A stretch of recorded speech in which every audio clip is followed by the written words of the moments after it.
أما بعد فأعوذ بالله من الشيطان الرجيم بسم الله الرحمن الرحيم قال الله تبارك وتعالى في القرآن المجيد والفرقان الحميد قل لا أسألكم عليه أجرا إلا المودة في القربى صدق الله العظيم إن الله وملائكته يصلون على النبي يا أيها الذين آمنوا صلوا عليه وسلموا تسليما الصلاة والسلام عليك يا رسول الله وعلى آلك وأصحابك يا حبيب الله الصلاة والسلام عليك يا نبي الله وعلى آلك وأصحابك يا خاتم النبيين مولاي صل وسلم دائما أبدا على حبيبك خير الخلق كلهم يا رب بالمصطفى بلغ مقاصدنا واغفر لنا ما مضى یا واسع الکرم۔ اللہ تبارک و تعالی جل جلالہ کی حمد و ثنا اور اس کے پیارے حبیب سرکار دو عالم نور مجسم شہنشاہ بنی آدم رسول محتشم صاحب قیل و قال بوستان فصاحت کا جمال امام الانبیاء خاتم الانبیاء حبیب کبریا احمد مجتبیٰ جناب محمد مصطفیٰ صلی اللہ علیہ وآلہ وسلم کی بارگاہ ناز میں ہدیہ درود و سلام پیش کرنے کے بعد پیارے اور محترم اسلامی بھائیوں، اللہ تبارک و تعالیٰ کے فضل و کرم سے آج ہم اجتماع ذکر و نعت بسلسلہ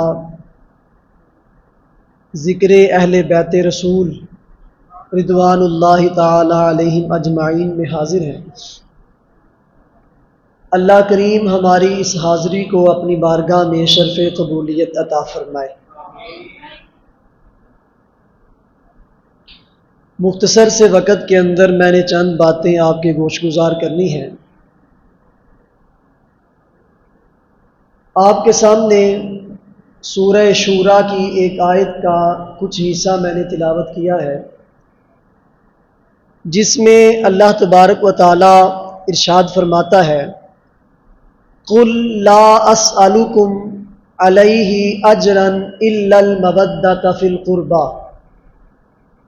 نبی اکرم صلی اللہ علیہ وآلہ وسلم جب ہجرت فرما کر مدینہ طیبہ تشریف لے گئے تو اس وقت کے جو حالات تھے وہ انتہائی نازک حالات تھے۔ آپ سب جانتے ہیں کہ کن حالات میں ہجرت ہوئی تھی، اور تمام مہاجرین جو مکے سے ہجرت کر کے مدینہ پاک گئے تھے ان کا نہ کوئی وہاں پہ مکان تھا، نہ کوئی جائیداد تھی، نہ کوئی رشتہ داریاں تھی، نہ کوئی اس طرح کے مالی ان کے معاملات تھے، نہ ان کے کاروبار تھے وہاں پر۔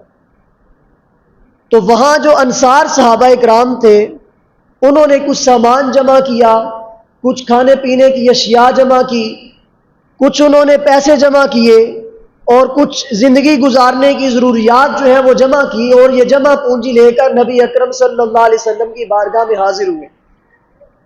تو یہ ساری چیزیں جب آپ کو پیش کرنے کی انہوں نے پیشکش کی تو آقا کونین صلی اللہ علیہ وآلہ وسلم کو حکم ہوا کہ محبوب آپ ان سے فرما دیں لا اسألکم علیہ اجرا، کہ میرے پیارے صحابہ میں نے تم پر جو احسان کیا ہے، میں نے تمہیں دین کی تبلیغ کی ہے، میں نے تبلیغ دین کے سلسلے کا آغاز کیا ہے، تم لوگ کفر کے اندھیروں میں تھے، میں نے تمہیں کفر کے اندھیروں سے نکال کر اسلام کا نور عطا کیا ہے، تم گمراہی میں تھے، میں نے تمہیں گمراہی سے نکال کر صراط مستقیم عطا کیا ہے، تم لوگ اس اندھیری راہ پہ چلتے چلتے جہنم کے گڑھے تک پہنچ چکے تھے، میں نے تمہیں جہنم کے گڑھے سے بچا کر جنت کی راہ پر چلا دیا ہے، لیکن ان ساری باتوں کے عوض میں، ان ساری باتوں کے بدلے میں یہ تبلیغ دین کی جتنی کوششیں کی گئی، جو میں نے مصائب اٹھائے، جتنی میں نے مشقتیں برداشت کی، ان تمام چیزوں کے بدلے میں تم سے کوئی اجر نہیں مانگتا، کسی مطالبے کا سوال نہیں کرتا، میں کوئی معاوضہ طلب نہیں کرتا، لیکن الا المودۃ فی القربى، مگر قرابت کی محبت یہ تم پر لازم ہے۔ یہ اجر نہیں مانگا، یہ اجرت نہیں مانگی۔ لوگ کہتے ہیں کہ آقا کونین نے فرمایا کہ میں کچھ نہیں مانگتا، پھر کہہ دیا کہ قرابت کی محبت مانگتا ہوں۔ یہ اجر نہیں ہے، یہ اجرت نہیں ہے، یہ معاوضہ نہیں ہے، بلکہ یہ ایک ایسی چیز ہے کہ جس کے بارے میں بتایا گیا کہ تمہارا ایمان کامل ہی اس وقت ہوگا جب میری قرابت سے محبت کر لو گے۔ فرمایا یہ تو ضروری ہی ہے، میں تم سے کچھ اجر نہیں مانگتا، بہرحال قرابت کی محبت ضروری ہے۔ وَمَن يَقْتَرِفْ حَسَنَةً نَزِدْ لَهُ فِيهَا حُسْنًا، فرمایا جو نیکی کرے گا اللہ اس میں خوبیاں بڑھا دے گا۔ حضرت عبداللہ بن عباس رضی اللہ تعالی عنہما سے پوچھا گیا کہ یہاں پر جو وَمَن يَقْتَرِفْ حَسَنَةً ہے، یہ حسنتن سے کیا مراد ہے؟ حضرت عبداللہ بن عباس رضی اللہ تعالی عنہما فرماتے ہیں یہاں حسنتن سے مراد یہ ہے محبت آل محمد، یہاں حسنتن سے مراد اہل بیت کی محبت ہے۔ تو معلوم یہ ہوا کہ گویا فرمایا گیا کہ جو بندہ اہل بیت سے محبت کرے گا اللہ اس بندے کے اندر خوبیوں کا اضافہ فرما دے گا، اس کے اندر خوبیوں کا اضافہ فرما دے گا۔ جب یہ آیت کریمہ نازل ہوئی انہو لما نازلت هذه الآیہ قالوا یا رسول اللہ صلی اللہ علیہ وسلم من قرابتک ہؤلاء الذین وجبت علینا محبتہم، آقا بتائیے آپ کے وہ اہل قرابت کون ہیں، آپ کی اہل بیت کون ہے، وہ قرابت والے وہ رشتہ دار کون ہیں کہ جن کی محبت کو ہمارے لیے لازم کر دیا گیا، جن کی محبت کو ہم پر فرض کر دیا گیا۔ آقا وہ کون ہے؟ ہمارے آقا بولنے لگے، حکمت کے موتی رولنے لگے، الفاظ ترتیب پانے لگے۔ قال ارشاد فرمایا وہ جن کی محبت کو تم پر لازم کر دیا گیا ہے ان میں پہلی ہستی جو ہے قال علی، اس طرح نہیں بلند آواز سے کہیں سبحان اللہ، علی و فاطمہ و ابنہما، فرمایا ان میں پہلی ذات جس کی محبت تمہارے ایمان کا حصہ ہے، جس کی محبت مومن اور منافق کے درمیان پہچان اور علامت بنی ہے، وہ پہلی ذات جس کو آقا کونین نے وہاں پر نامینیٹ کر کے فرمایا کہ جس کی محبت کو تم پر فرض کیا گیا ہے وہ علی شیر خدا ہے۔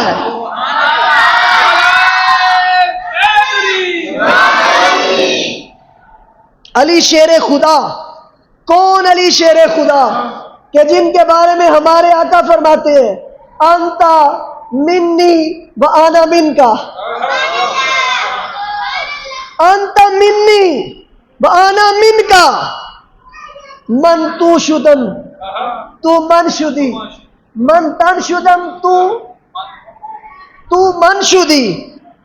فرمایا کہ انت منی و انا منکا، علی مجھ سے ہے میں علی سے ہوں، علی میرا ہے میں علی کا ہوں، اور وہ علی جن کے بارے میں ہمارے آقا فرماتے ہیں جب مواخات مدینہ کا موقع آیا آقا کونین نے صحابہ کو آپس کے اندر بھائی چارے کے اندر صحابہ کے اندر بھائی چارہ قائم کیا، ایک مہاجر صحابی کو دوسرے انصار صحابی کا بھائی بنایا، ابو بکر کو کسی کا، عمر کو کسی کا، عثمان کو کسی کا، سب کو کسی نہ کسی کا بھائی بنا دیا۔ آخر میں فجا علی تدمع عیناہ، حضرت علی شیر خدا روتے ہوئے آنسو بہاتے ہوئے سرکار کی بارگاہ میں آتے ہیں. پوچھا علی کیوں روتے ہو؟ کون سی بات ہے جو تمہیں رلا رہی ہے؟ عرض کرتے ہیں آقا آپ نے سب کو ایک دوسرے کا بھائی بنا دیا، سب کے درمیان بھائی چارہ قائم کر دیا، لیکن مجھ علی کو کسی کا بھائی نہ بنایا، مجھ علی کا کسی کو بھائی نہ فرمایا. ہمارے آقا نے حضرت علی کا بازو پکڑا اور فرمایا علی پریشان کیوں ہوتے ہو؟ انت اخی فی الدنیا والآخرہ، تجھے محمد عربی نے دنیا اور آخرت میں اپنا بھائی بنا لیا ہے. تو غم نہ کر، تو میرا بھائی ہے، تو دنیا میں بھی میرا بھائی ہے، تو آخرت میں بھی میرا بھائی ہے. پھر دوسرے نمبر پر فرمایا وہ فاطمہ تو، آل بیت کے اندر جو دوسری ہستی شامل ہے، حضور فرماتے ہیں وہ میری لخت جگر، وہ میری شہزادی ملکہ فردوس بری، سرکار دو عالم صلی اللہ علیہ وسلم کے جگر کا ٹکڑا، سیدۃ نساء اہل الجنہ، سیدۃ نساء العالمین، طیبہ طاہرہ راکعہ عابدہ زاہدہ سیدہ فاطمہ رضی اللہ تعالی عنہا کی ذات گرامی ہے. وہ سیدہ جن کے بارے میں ہمارے آقا فرماتے ہیں فاطمہ تو بدعۃ منی، فاطمہ میرے جگر کا ٹکڑا ہے، فاطمہ میرے جگر کا ٹکڑا ہے. اور جن کے بارے میں ہمارے آقا فرماتے ہیں فاطمہ تو سیدۃ نساء اہل الجنہ. حدیث سن کے سبحان اللہ کہا کریں. فاطمہ تو سیدۃ نساء اہل الجنہ، کہ میری بیٹی فاطمہ کی شان یہ ہے، اس کا مقام یہ ہے، اس کا مرتبہ یہ ہے کہ اللہ نے اس کو جنتی عورتوں کی سرداری عطا فرمائی ہوئی. ایک دوسری روایت کے اندر فرمایا فاطمہ تو سیدۃ نساء العالمین، یہ صرف جنتی بیویوں کی سردار نہیں ہے بلکہ اللہ نے اس کو سارے جہان کی عورتوں کے سردار بنایا ہوا. تیسرے نمبر پر ہمارے آقا فرماتے ہیں کہ میری وہ قرابت جن کی محبت تم پر فرض کی گئی ہے، ان میں علی ہے، ان میں فاطمہ ہے، وابناہما، ان دونوں کے شہزادے، ان دونوں کے بیٹے. کون؟ ہمارے آقا امام اہل سنت امام احمد رضا فرماتے ہیں حسنین طیبین طاہرین نجیرین نجیرین نقیبین نجیبین، امامین حسنین کریمین.